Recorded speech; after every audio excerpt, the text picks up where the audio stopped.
Bon, vous voulez un bilan, mais attention, le match n'est pas fini. La présidence belge se termine le 30 juin. Ce qui est vrai, c'est que dans les semaines qui viennent, la Belgique risque d'avoir autre chose à faire que de s'occuper d'Europe, parce que le 9 juin, les Belges vont voter pour les européennes, mais aussi pour renouveler leur Parlement fédéral. Et après, il faudra former un gouvernement, ce qui est généralement un casse-tête en Belgique. Revenons à l'Europe.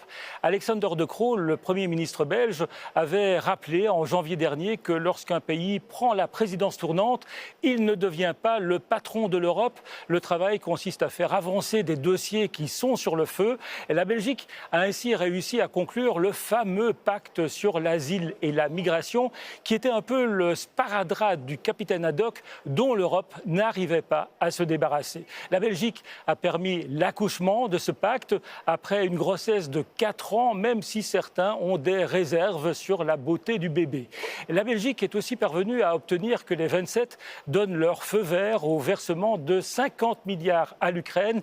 Et avec Viktor Orban, ce n'était pas gagné d'avance, de quoi donner raison à Alexander De Croo qui déclarait que les Belges sont plus forts pour trouver des solutions que pour créer des problèmes. Ah oui, au fait, Viktor Orban, c'est lui qui va prendre la présidence tournante de l'Union européenne en juillet prochain. Vous allez voir qu'on va regretter les Belges.